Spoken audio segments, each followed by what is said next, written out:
should actually do this. All right, here we are again. We have to change the scenery here pretty soon, get out of this room. We're ready for Georgia Tech. I think we had 3 very good practices. Obviously, the speed is never the same, and when I say speed, I'm talking about the option part of it, and I'm not talking about the Paris Ford part of it. You know, Paris Ford did an unbelievable job, maybe the best Georgia Tech quarterback we've had yet. In the 3 years, last year it was Theron Coleman, the year before it was, just had it on the tip of my tongue. But both those guys were really good. Paris Ford did an incredible job of running that unit. So the speed there was really good. But the speed out of the receivers, the speed out of the wings and the offensive line, just the way these guys come off the ball. You're going to notice they're flat backed and they come off like an attacking D line. I mean, they're not worried about pass setting, put it that way. They're on all fours a lot of times and they're coming off the ball. So that speed, you can't get.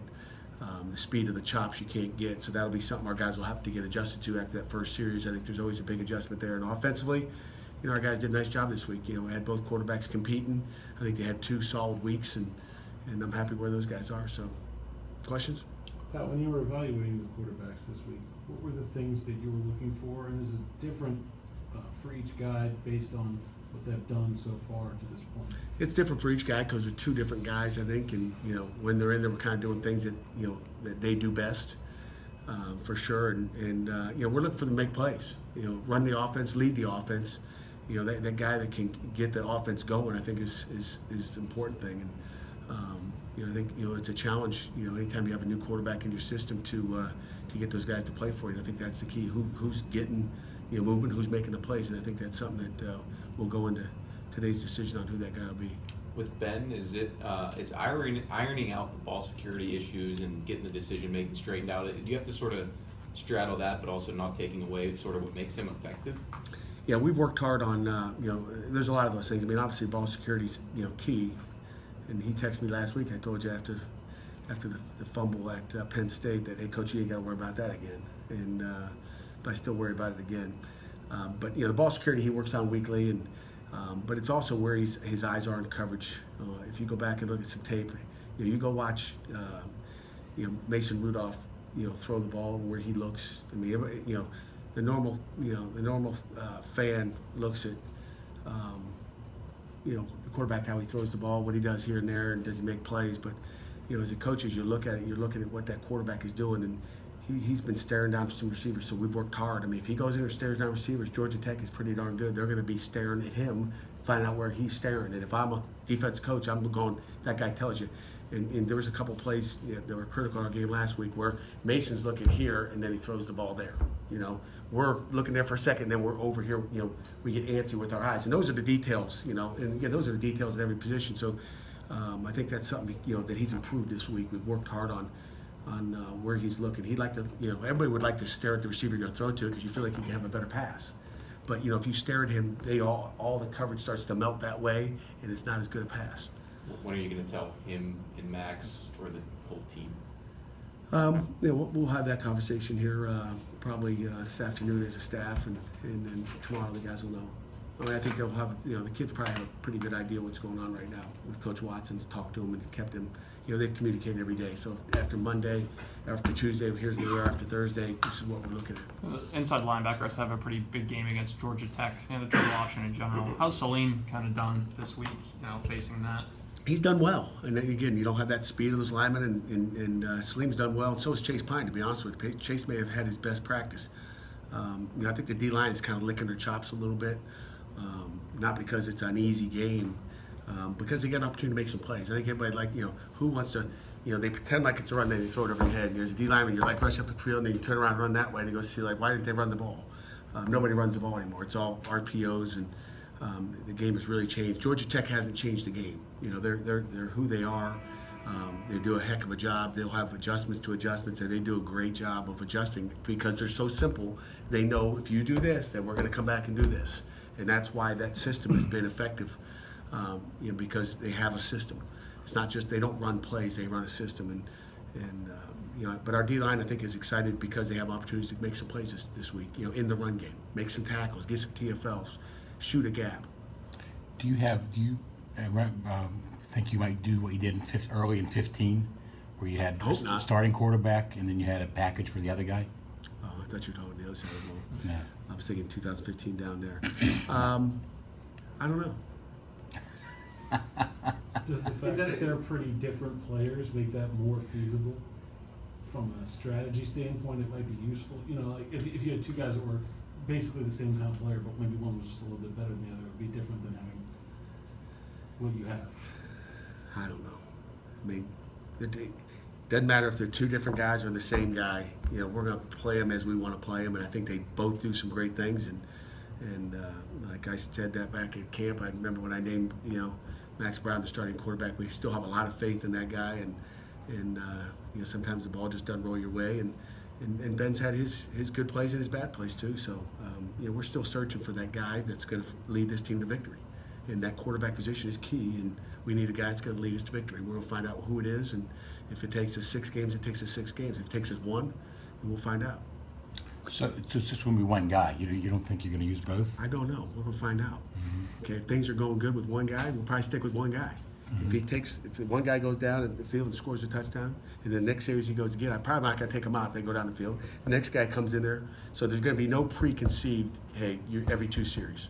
Okay? But if things start to stall, we'll change it up and see what happens with the next guy off the bench. I get the sense you guys maybe think Ben's pressing a little bit when he gets in there. Do you think it could help if he comes in when he's not down 21-0 or down? Maybe we'll find out. He hasn't had that opportunity, but I don't think he's pressing at all. I think Ben's got a lot of confidence. I love his attitude, his demeanor. I love everything about how Ben attacks the game. And again, I don't think he's pressing at all. I think he's a football player, and he's still a young guy too, so he's not going to be perfect. Old guys aren't perfect, but he's not going to be perfect. I love how he approaches the game. I think he's got a lot of confidence. A lot of confidence. I'll tell you that. A lot of competition at safety this week. I mean, with DeMar back, I know he's been back a couple weeks, but Yeah. Jordan in. What's They that did. kind of been like watching those guys? Some hangdog. Okay, some hangdog for some guys, kind of like, you got Whitehead back, and it steps up some people's games, and some people might put the dauber down, like, why, this ain't fair, and but that's life. Again, opportunities to make plays. You've had three weeks to do that, and prove that you're the guy and should be the guy, and that's a game of football. Hey, the new decision, is it going to be this is our guy, quarterback, this is our guy for this game, or is it this is our guy for this series, or this is our guy, get back to me in the second quarter? It is our guy for the first series. Whoever that guy is, he's our guy for the first series. I guess we're gonna find out how that goes.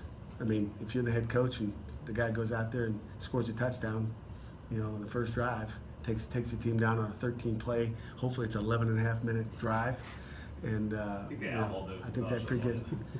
We had a 9-minute drive last time we went down there in the fourth quarter. I don't know if you guys remember this. A 9-minute drive for like 37 yards and kicked a 58-yard field goal. Okay, there's nothing wrong with that drive either. I think we went for it on 4th down twice and kicked a game-winning field goal and kept it out of their hands. So that was an unbelievable game there. You're someone, Pat, who Heather likes, and who she seems to think was pretty instrumental in your ultimate hiring here. Said that I guess give a good deal of into the search committee about her qualifications, about why you thought that she'd be a good fit here. What kind of input did you make in that process? I'm not sure I understand the question. You went from football to ADs. Yeah, She was hired a long time ago. Oh no. So that was like a first week she was on the job question. So what are you looking for? Well, yeah, no. I was just curious, for a story I'm doing here, what kind of input you had made in that process. What you saw in her, or what you knew about her that you thought she'd be. I didn't know a whole lot about her going into the process, to be honest with you. We were given our papers, and I gotta be careful what I say because I was sworn to secrecy in the whole process when you do something like that. But we were given, a certain list of candidates for the job, and you had to look at it like, you don't know these people. And there were some people that I had known of, and some people I knew of that knew people. I've obviously gotten phone calls on those people. But I just took a kind of wipe the slate clean. I don't care. I'm not going to go in there. I'm going to, try to give input on who is the best person for the University of Pittsburgh athletic director job. And it was clearly her. And when you say input, everybody votes. You vote. There's a vote, and they got to get so many votes to move on from from 25 people down to 10, down to 5, down to the 3 you bring in, or however many we brought in. I think we brought in 4 or 5. That was a long time ago. So it was a voting process. Is that what you're looking for? Yeah. Yeah. So the input I had was to say, I vote here, and I gave my vote.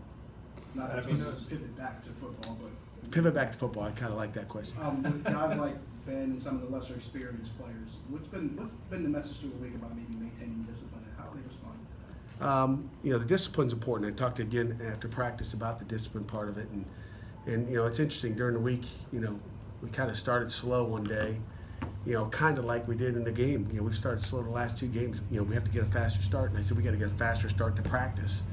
And I kind of explained to him about, when we practice, and you guys are out there practice a lot of times, we go part whole.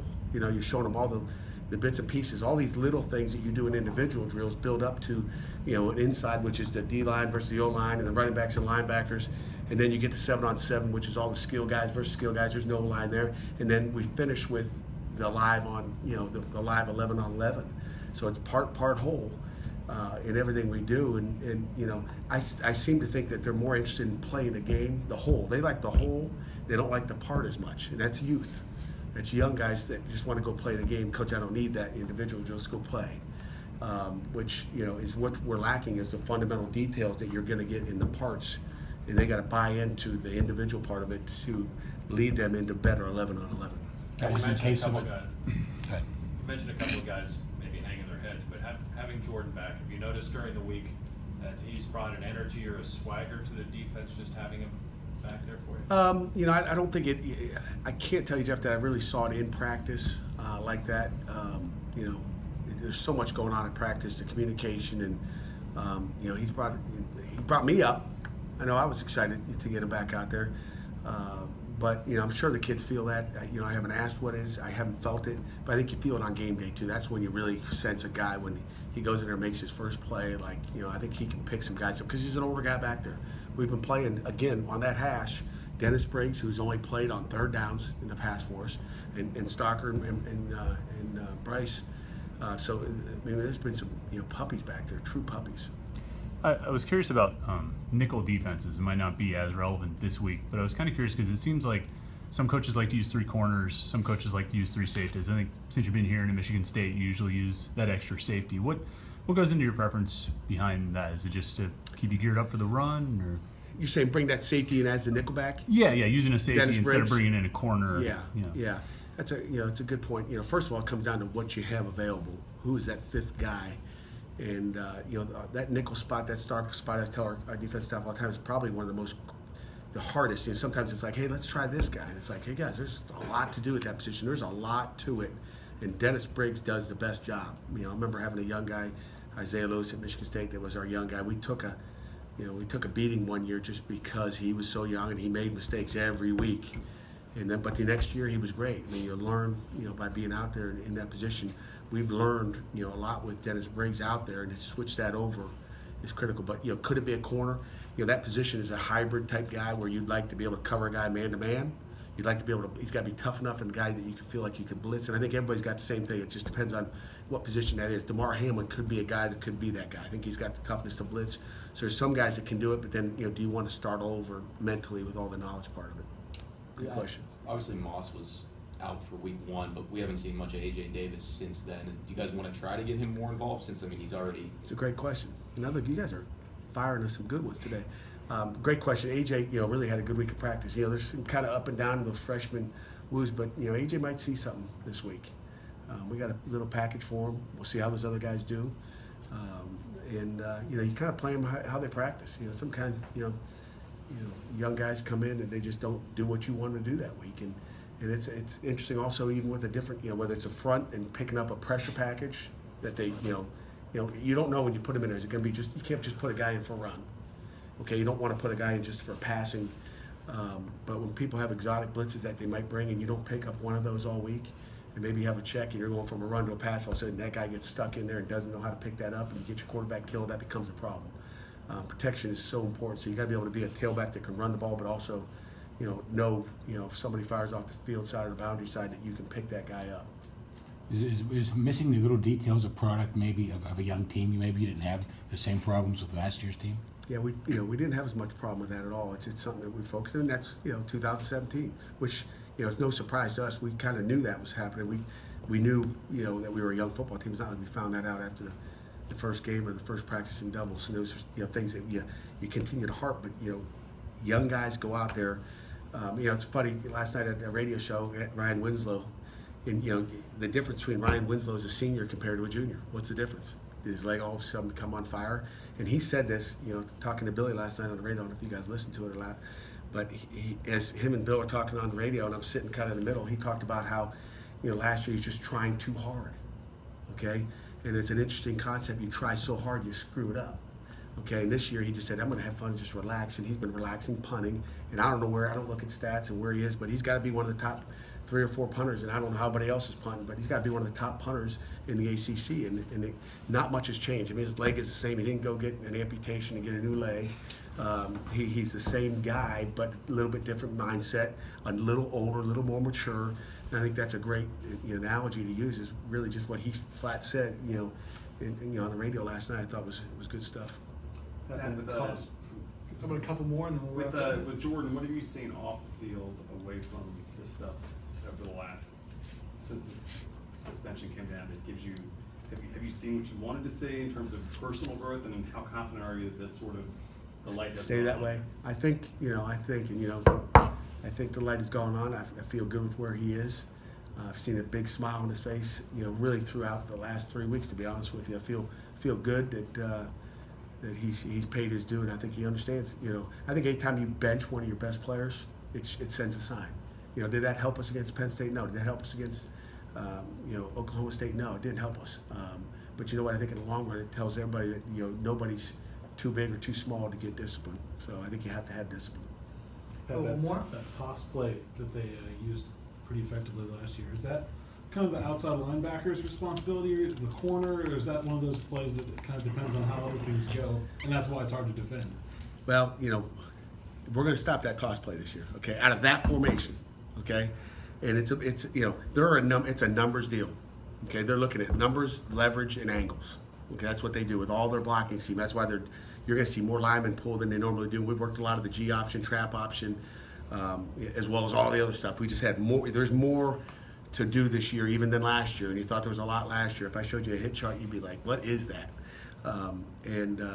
So there's more to it. And then really, I guess when you look at it, if they don't run toss, that means they're doing a great job at running the option. Okay, which I'm not sure which I want.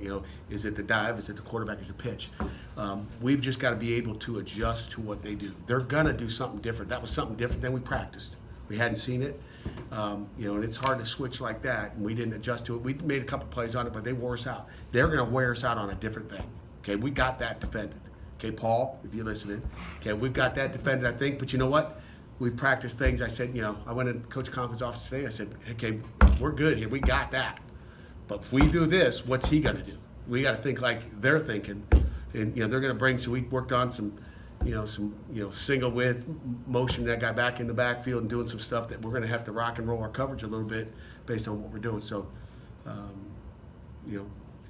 but it's going to be, what is it going to be? Is it going to be the dive? Is it going to be the keep? Is it going to be the pitch? Is it going to be the toss? Is it going to be the pass? Taekwon can throw the ball too. I mean, it's.